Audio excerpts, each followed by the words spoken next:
We are going to talk about the state of the housing market with an expert. It's very exciting. I have to kill a little bit of time here because the crew's setting up and I want to be mindful of that. But I will just tell you, I met or encountered Bill just like Barry did when I was an investment advisor. And it was exciting because I found a guy who I could read and understand and actually be able to tell my clients, like, hey, I think this housing market is kind of out of control. And so when Barry and Josh and Michael invited me here to interview somebody, Barry's like, you know Bill McBride? I'm like, the Bill McBride? Are you kidding me? He's amazing. So, Bill McBride, welcome. Thank you. Very nice. Okay. It's great to be here with you. It is so much fun. Okay, so what is better than having that beautiful chart up? So one of the things I think is important is to explain to people that the housing market didn't just start in 2020. It actually goes back a little bit farther, right? You know, we have some context here. So, Bill, can you talk about the chart that is in front of us, nominal house prices, and I think we started in what year is that, 76? Yeah. So this graph is based on the Case-Shiller index. Really, a lot of people don't know that the Case-Shiller index really wasn't available publicly until about 2006. But now they publish all of the data back to 1976. So this graph shows what happened with nominal prices. You can see the housing bubble in 2004, 2005, 2006, and then the subsequent housing bust. And one of the reasons people want me to talk is because we've had this big run up in the last few years. And he's actually a little bit too modest, but Bill first started writing about the housing bubble in 2005-ish. Is that about right? Yeah, January 2005. And what led you to make that, besides, you know, everybody saw it. Everybody could see, oh my God, real estate's going crazy. Houses are going crazy. Who in this audience was like alive during 2005? Like, it was insane, right? It was crazy. Like, it was the Big Short, but that didn't even do justice to it. What was it for you, one of the few people who called it out a little bit early? Well, it's interesting. I was working out at the gym. There was a young lady that I would talk to all the time. And she came in one day and she said, hey, I just bought this condo for $400,000. And I happen to know, because of our conversations, that she was making about $40,000 a year. And so my question was, well, how does that work?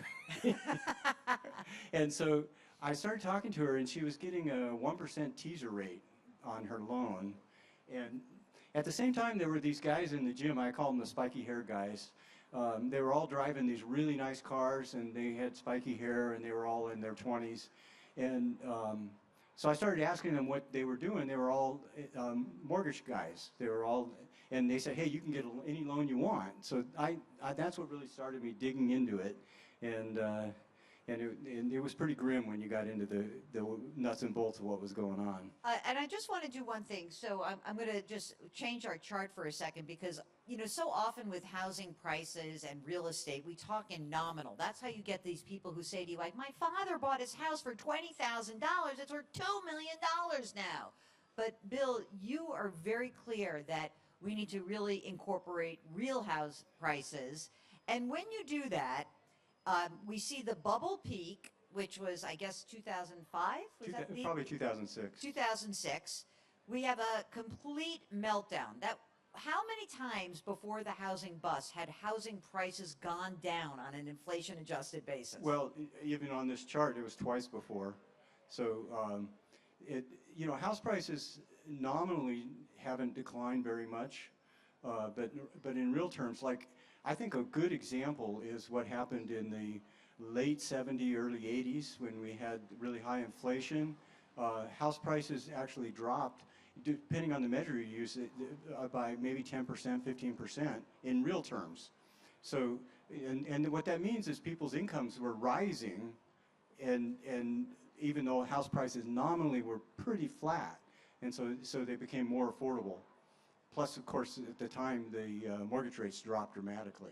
And I will say that Bill did share with me that I said, well, what was the rate of your first mortgage? And it was 11.1%. Yeah, I think I bought my first house in '79, 11.1% mortgage rate, and when I sold it just a few years later, that was a selling point because back then a lot of mortgages were assumable. Now there's only a few, maybe VA loans are assumable, but back then, so when I sold it, people were all excited they could get an 11% mortgage. So I want you to describe a little bit about the market crashes. Just again, we're setting this up, gang. See, do you feel the momentum building? It's great. We'll get to today. We have the housing market bottom out in 12. Is that where it's like sort of the bottom-ish? Yeah, late 2011, early 2012. And was that when you were saying the future's so bright, I need my sunglasses? Yeah. Is that exactly what you said? Yeah, I wrote an article in January 2012. People were still pretty bearish on housing. I said, the housing bottom's here. That got picked up everywhere because I had been, people were calling me the grizzly bear of housing. Well, it's funny, I didn't tell Joe this story before, but there's a lot of people out there that make their living being bearish. And when I started writing my blog, which is called Calculated Risk, I was pretty bearish. So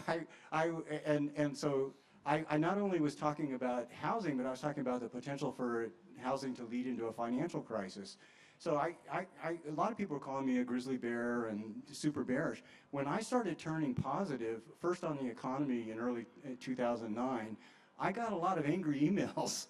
Why? Why would anyone be? Well, because they thought I was one of a kindred spirit. Oh, so the perma bears came after you and Yeah, said, "Oh no, we don't like that." No, it was crazy. How actually. dare you look at And then when data. I called the bottom, saying, "Hey, the bottom is here," and I think that was January 2012. I got another big slew of emails. But on the flip side, in the next 2 or 3 or 4 years, I got some really nice emails, and people say, "Hey, I finally bought my house. Thank you very much." And every time I told them, I said, "I didn't tell you to buy the house. You pulled the trigger." So, and all those people are really happy now. When you look at that recovery period, so let's go from 12 to 20. What's happening in the housing market? Like, are things sort of resetting and getting more into balance? Is inventory coming back? Because obviously during the housing crisis, for some of you who are younger, anyone who was in construction and home building left the industry. There was no money to be made. They were going broke. They were finding other jobs. They were doing different things. What happened in those ensuing recovery years? Well, from 2012 to 2020, it was just a perfect time for housing. The builders were very happy. Anything you built got sold. Home buyers were very happy because prices were going up. I think Ivy Zellman called it nirvana for housing. Yep. So it was just a really good period. As a matter of fact, I was just sharing with Jill. I said, well, maybe I'll just quit because it's too boring. But the last few years haven't been boring. No, anything but. So we did have an incredible series of events, that catapulted the housing market to where we are today. So in March of 2020, the economy shuts down. And what's happening in I remember that in the very beginning, people thought no one would buy a house in the beginning of the pandemic, right? I wasn't really sure what was going to happen. One of the things I really like to look at is housing supply. And actually, in March of 2020, housing supply was going up because here in California, you weren't even allowed to show a house. So people there was a several month period where the government wouldn't allow houses to be shown. So you had to, kind of buy them off the pictures. But then we had a couple of amazing things happen. First of all, demographics was great in 2020. What do you mean by that when you say demographics? We have a cohort going right into the home buying period. So the millennials, which is the largest generation in U.S. history, all of a sudden are hitting their 30s. And that was the generation that many people said, oh, they don't want to buy a house. They're never going to buy a house. When everyone says never, you should start thinking, oh, that's counterintuitive. Why would never ever be the case in a generation? Yeah, it's funny. I was on TV, I think in 2012 or 2013, And I said, you know, we're really going to get a boom in 2020, and people didn't care. so, so I said, oh, okay, nobody cares about what's going to happen 7 years out, but it did happen. And of course, at the same time, we've got a combination of fiscal policy that's very supportive of everybody. People weren't losing that many jobs, especially the home buying people, and then of course the Fed lowered interest rates to 0, and I have a number of friends that have mortgage rates under 3%. So. And so at that time, so we have like 2020. I mean, it's funny. I'm sure that we go back, we look at the data. It's 2020. It's really 2021 and 22 where you start to hear people saying they cannot find a home. Yeah, well, even in 2020, by the end of the year, housing supply was dropping like a rock. And 2021, 2022, it's just no supply at all. So, you know, now we're starting to see supply coming back on the market. And, you know, so this is something that, of course, I watch every day. So, and would you say from the residential market, the key is always going to be supply for the next group of years? Yeah, well, you know, the thing is, supply and demand works for economics, but demand's always a little bit harder to judge, so I always just really focus hard on supply. And recently I've been looking at months of supply because we have this less than 4 million annual rate for existing home sales, and so we don't have to get back to 2019 levels of inventory. We just have to get back to 2019 or lower or higher, levels of supply, months of supply, and that's probably happening right about now. And it's interesting because so Bill just mentioned, you know, existing homes 4 million, new homes 1 million-ish, right? Yeah, something a little less than that. But yeah. I think a lot of people get confused. I say, well, where is it? Like, aren't there more people? Why are there not more listings? And Bill introduced me to this term called the 3Ds, and I said, why would anyone list their home right now and give up those 3 or 4% mortgages? Why would they do that? And Bill says, oh, well, there's always the 3Ds, which are? Yeah, well, the 3Ds I actually got from my co-blogger, Tanta. If you haven't read my blog, there's links to all of her writing. She passed away in 2007 from ovarian cancer, but she was a phenomenal writer, a mortgage banker, knew the industry inside and out. And she told me that people always sell death, divorce, and disease. Nowadays, because of improvements in insurance, disease isn't as common a reason, but death and divorce. And then, of course, we added the 4th D during the financial crisis, which was debt.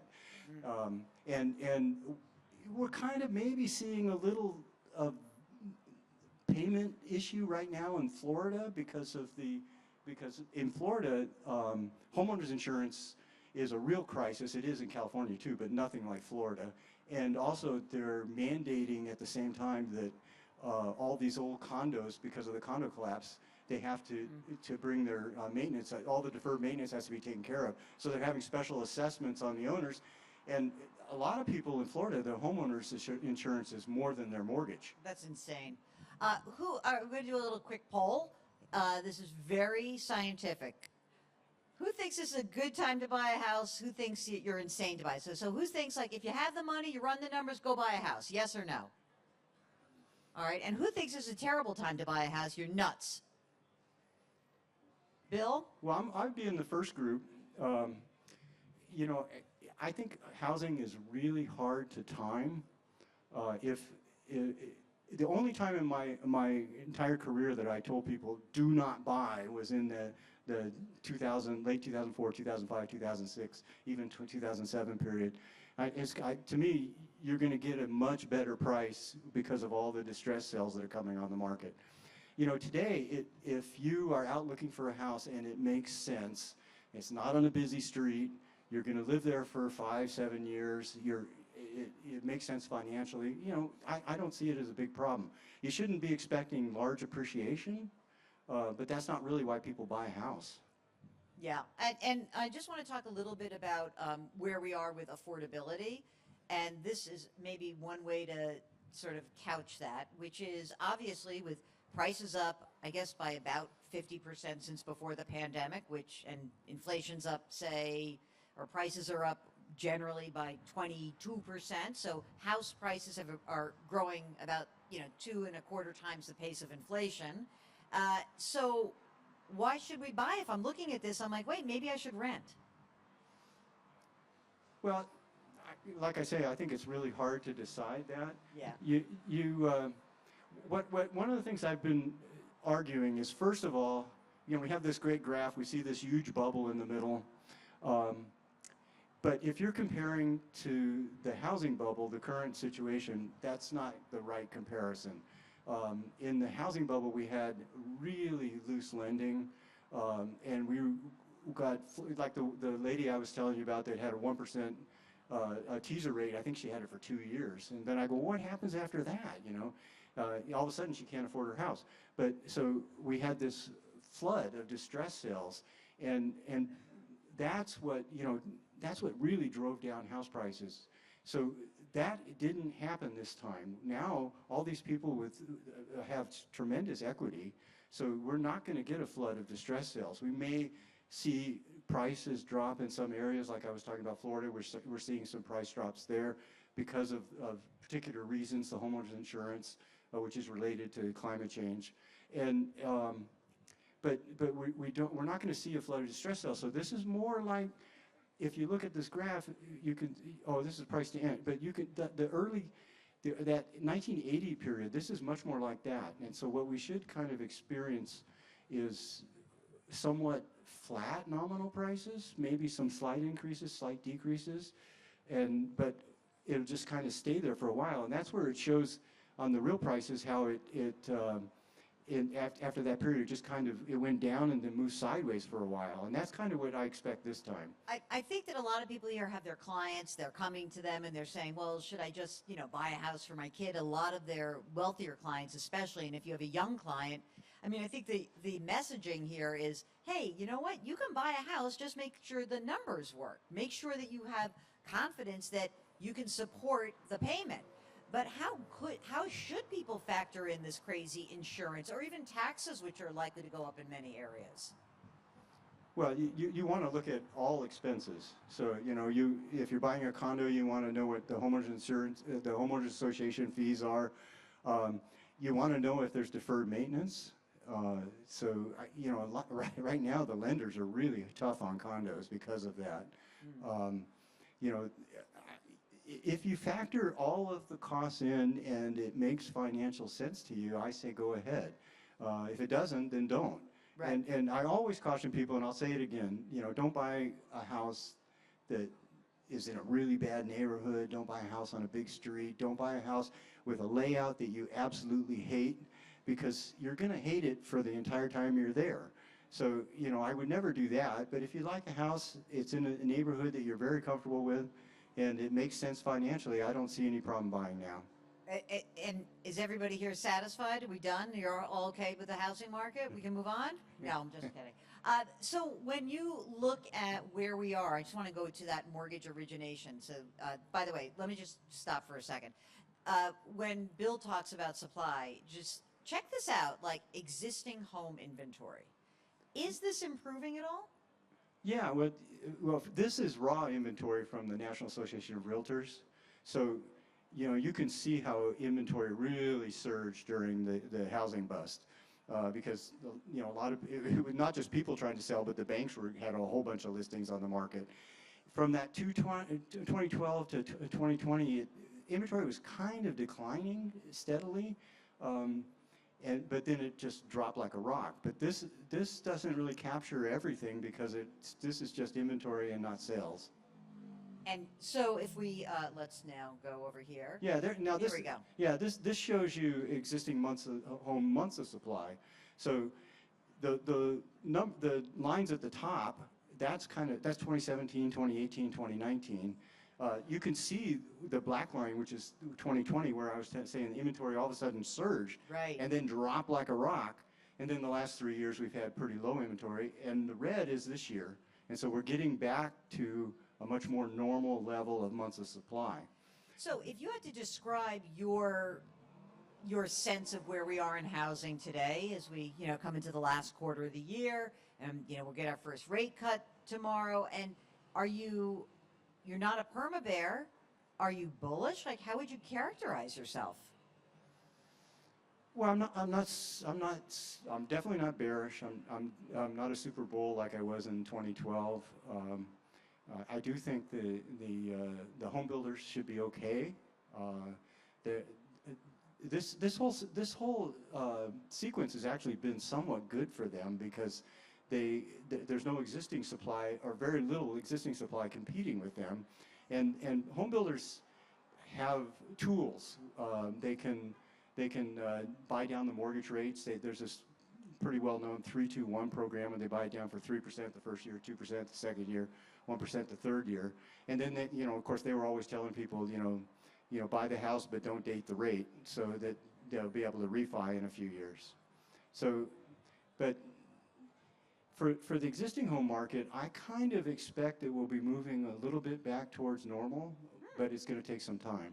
How much time? I'm going to make you just tell us exactly so I don't have to think about it. Well, that brings up a really interesting issue is my generation will, if my generation follows the generation, my parents' generation, a certain percentage of them will start looking to move to retirement communities, probably, and there's nothing monolithic about any generation, but probably around the age of 80. The middle-aged boomer is 70 right now. The middle-aged boomer is 70? Wow. I did just to say it like that. That's interesting. Yeah. That's I kind of know because that's my generation, and so we might when you're asking that question, we might actually see more inventory coming on from the boomers later this decade or the beginning of the next decade. There's my 7-year thing that everybody will ignore again. No, no. This is for the record. We've got this. This is all part of compound media right now. Yeah, and those homes will tend to be older because older people tend to live in their homes a long time and not well maintained at the end. But on the flip side, they're going to be in really good locations, so they're going to be close to where people want to live. So. Yeah, we might see an interesting phenomenon here where house prices are somewhat flat for an extended period. Mm-hmm.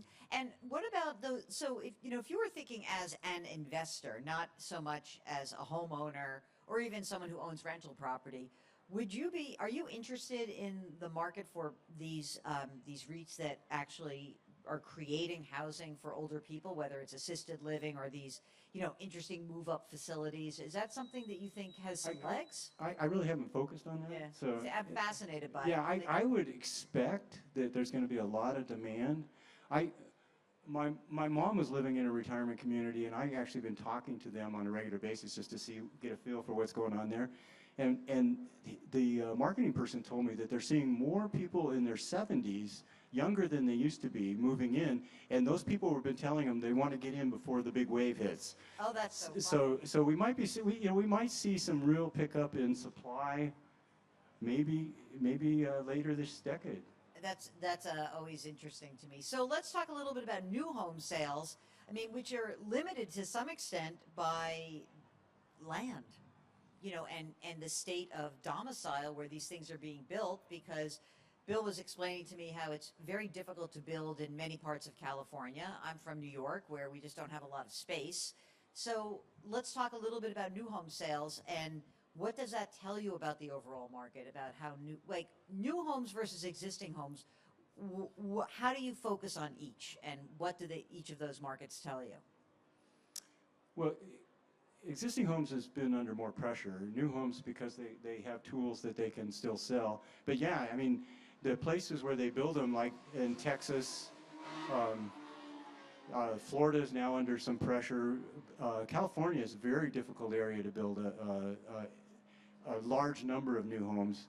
I mean, there's still a lot of construction that goes on. We were talking earlier about ADUs, additional dwelling units. That's really been a big thing in California recently, but it's not a end-all solution. But we do have a lot of permits pulled the last couple of years on ADUs. So.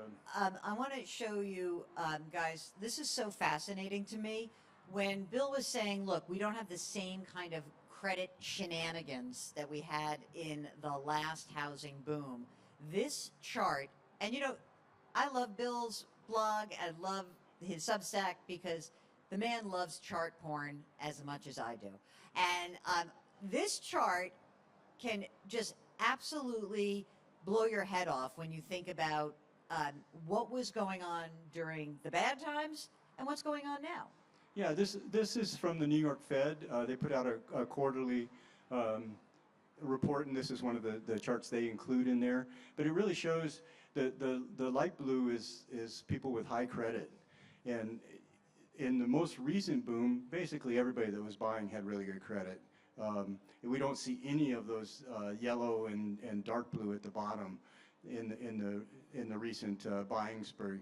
But if you look back at the 2005 period, there were a lot of people with bad credit buying.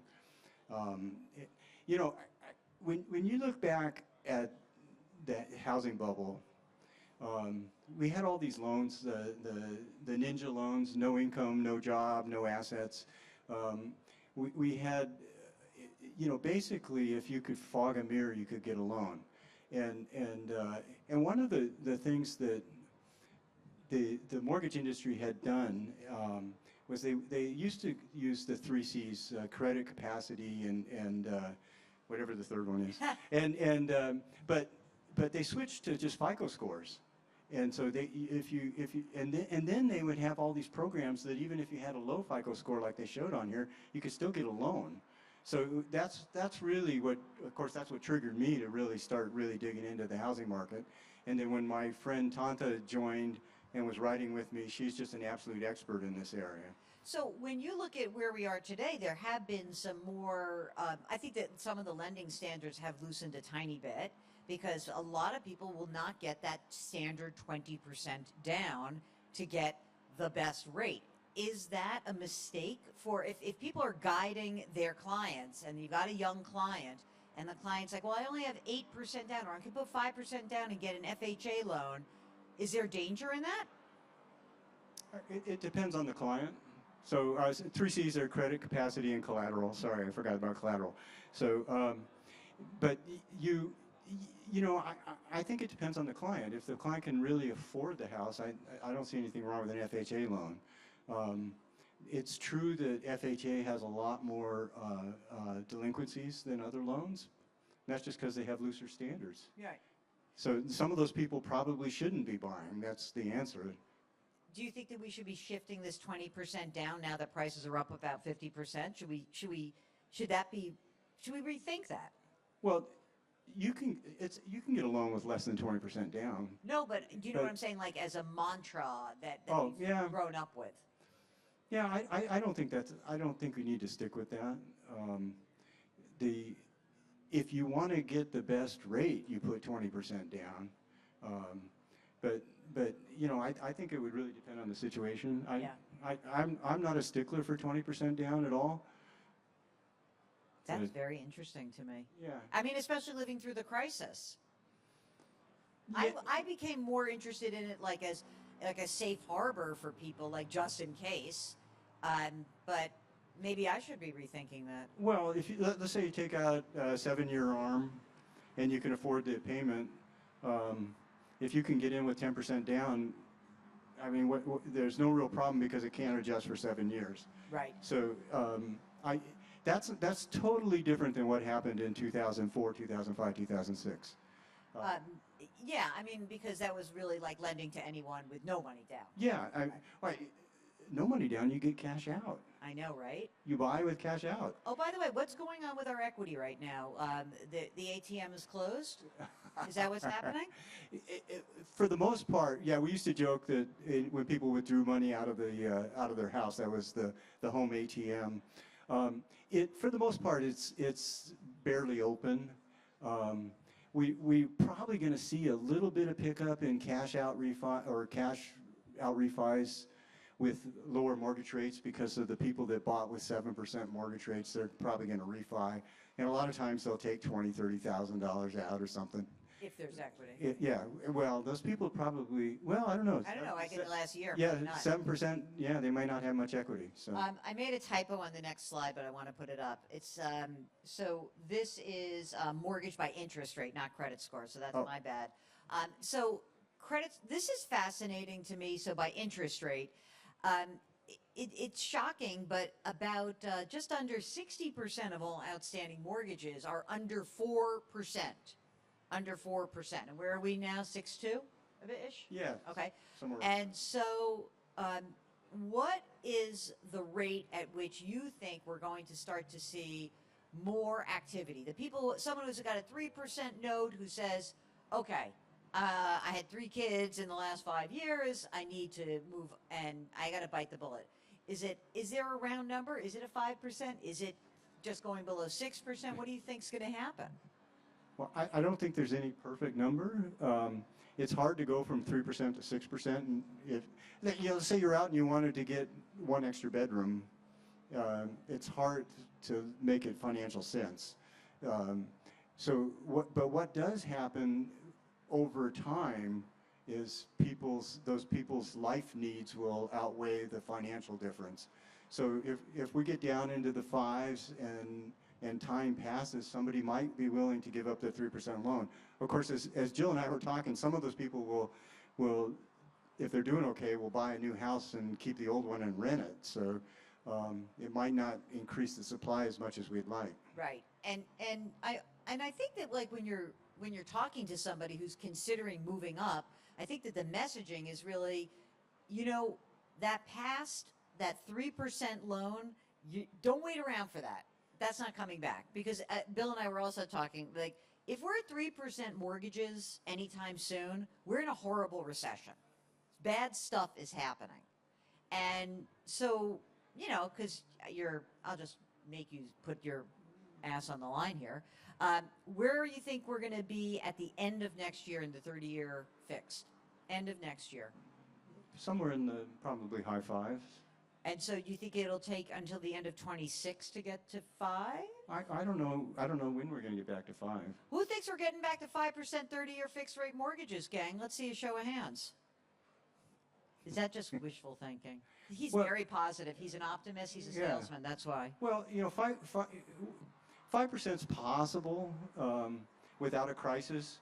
One of the weird things is in 2020 we had really low interest rates, but most of the people that would be home buyers still had their jobs, and so if we get into a situation where we're back well under 5%, that means we are in a crisis. And it probably be very different than the pandemic crisis. What's like the long-term average going back to, let's say, 1976 or 7? If you think about a mortgage interest rate, if the average of Fed funds is 3, what was the average for? Well, I think probably the median's in that 5 to 6% range. So 5 to 6 would be like normal. Bill said something fascinating to me. He said, time passing is a very good thing. In the same way that time passing will sort of get us a little bit beyond this inflationary period, that timing passing from that sub 3% or 4% mortgage, which was very distinct and crazy, frankly. So when you think about how you look at the housing market, which, for a lot of people, especially early on, it's their biggest asset, right? That you're not waiting to perfectly time the market. So we talked about this also, that Bill said to me, there's no perfect time to buy a house, because I said, would you buy a house right now? So that was one of the things that we talked about. And I want to also talk a little bit about rents. Can you explain why we use such bad data in the CPI report for rents? It's not bad data. Oh, okay, I'm just kidding. It's not exact. Well, it's a different measurement than this graph is of asking rents. And, rents, we could go on for hours on this, but the rents took a big surge in 2021, which was kind of surprising, because in 2021, house prices were really taking off because of all the demand. And so what that meant was something unusual was happening, is what we were getting is a lot of household formation. Without minimal immigration. And in 2020, there was almost no net migration into the U.S. Why? Because of the pandemic. So why were rents taking off? Well, now we know that a lot of it was people splitting up. roommates splitting up, people getting divorced, somebody go taking an I apartment. spent a lot of time with you during the pandemic, and I've had enough. Kind of like that. Yeah, and people were working from home. Imagine two roommates. Hey, everything's great. Now we see each other all day. It gets pretty old. So we had this big surge in rents, which also, by the way, led to a big surge in apartment starts, because naturally people are going to say, hey, rents are going way up. Let's build apartments. But in the last year and a half or 2 years, asking rents have been kind of flat. This is for multifamily. It's still going up for single-family houses, but naturally apartment starts have dropped way off too. But the question she asked was, well, how come isn't showing up in the CPI? And it is showing up, but slowly. So the CPI measures. They're not doing asking rents. They do a survey of people who rent houses, and so since rents are usually only increased once a year, it takes a whole year to catch up to all those rents. So if your rent just came up today, you might still see an increase, whereas asking rents might be down. And by the way, landlords tend to try to always increase the rents. So. You're kidding. Yeah. That happens? Yeah, depending on supply and demand, but they also know that tenants don't like to move, so Yeah. so tenants kind of get the raw end of that one. As always. All right, don't you hate when people throw your own words back at you? So let me do that with you. Okay, sure. So, okay, Bill just recently wrote that we've had 12 months of year-over-year declines in apartment rents. I think you wrote that. The median rent is down $13 a month, 0.7%, since the peak of August of 2022. But rents are still 20% higher than they were in 2019. So rents actually are sort of moved with the inflation rate. Yeah, right? and the CPI measure of rents, which is primarily owner equivalent rent, is just catching up to that. Yeah, you guys know about that owner equivalent rent, it's such a weird part of CPI, because they say, well, how do we account for people who own a house if you've got a 3% mortgage? So they call people up, and the 6 people who answer say, well, what would your house rent for in this marketplace? How do they know that? That's nonsense, isn't it? Don't we have better ways to measure this? People are trying. There are people who are kind of trying to substitute asking rents, because we do have some good measures of that, into the CPI, and it is really showing that the overall inflation rate is probably lower than what we're hearing, and that's probably why we'll get a nice rate cut tomorrow. But I feel, you think they're going 50? Is that what you're thinking? Right here, making news right here. Bill McBride. It'll either be 25 or 50. Oh, come on. I think they should go 50, but they could go 25. But if they go 50, then they're going to be then the sad thing is they're going to be like, well, that's going to mean that we're really wrong. Who wants to admit they were wrong starting this slate? I have a different question, though. If prices are up by more than 50% in the last 5 years, but rents are only up 20%, why shouldn't I just keep renting until those numbers come back into sync? Good question. I mean, really? It really depends on your situation. Oh, my. I would much rather be a homeowner than a renter. Why? If I bought the right house. Why? It's such a pain in the ass. Because you get to control it's all under your control. Yeah. Okay. So I mean, I would much rather, and you're not gonna, you don't have to move if you don't want to. If the landlord does something, I'd much rather be a homeowner than a renter. Okay. If the cost was the same, I would definitely be a homeowner.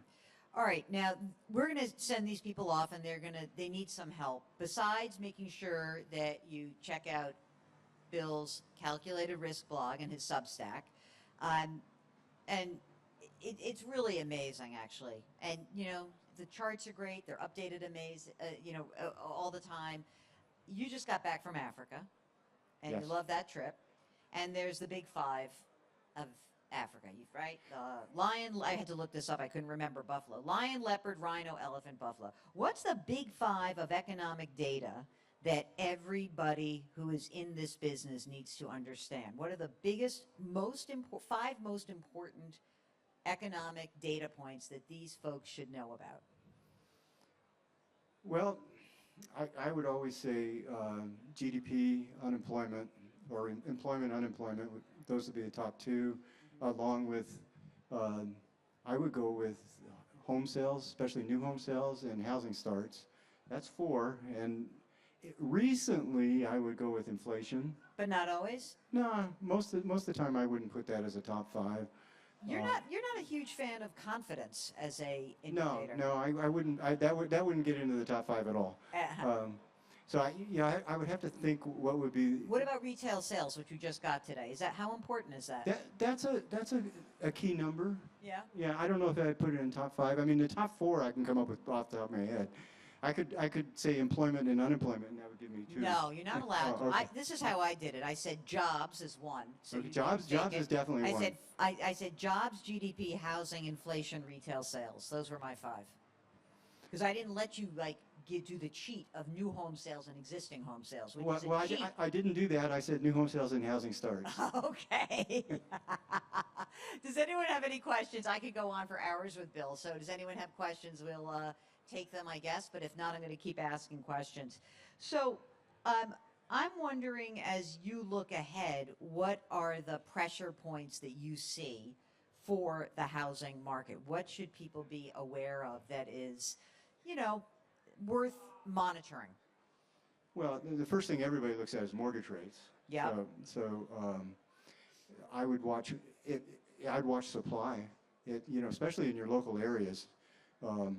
If you're, it's funny because when people find out what I do, the first question I always get asked is, well, what's going to happen with house prices? And nobody can answer that. Nobody has a perfect crystal ball.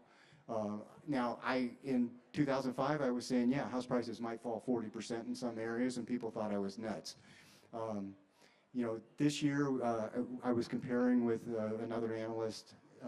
My forecast was house prices would go up 3 to 4% this year. I think his was a little lower than that. But, if you ask me what's going to happen with house prices over a longer period of time, you never really know. The history of housing and land and real estate is booms and busts.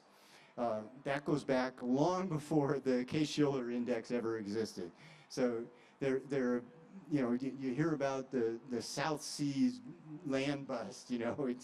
This is something that's gone on forever, and it will continue. There have been times in my life when I've walked into an open house. I remember in 1996 in California, and I thought, darn, this is cheap. And so if you ever have that happen to you, it's probably a good time to buy. And I'm going to give you one last question just on we heard about the surge of housing and prices in Florida and South Texas. And are the ones that went up the most ripe to see some moderation or even declines? Well, there's certain areas that yes, Austin, Texas was a good example. Parts of Idaho where people fled during the pandemic, and now they're selling those homes, and so and those went up a lot. South Texas and Florida have particular issues, so and especially Florida, because of climate change, is really causing, and the first impact of climate change isn't so much the flooding and the damage from the storms. It's the the insurance companies raising their homeowners insurance because they're afraid of the damage, and that's really what we're seeing today. So other areas that went up a lot, I don't see them dropping dramatically. So. You heard it here. Bill McBride guaranteeing that your house price will go up by double digits over the next 5. All right, no, I'm not kidding. I want to thank Bill McBride. You have no idea. This man is a legend. He is so smart. And go check out Calculated Risk. Also, check out, in case you haven't, we have Ben Carlson, who's been writing a lot about housing prices for the compound. And he's done some great work there. Thanks to all of you for joining us today, and we will see you next time. And thanks to Jill. I really appreciate it.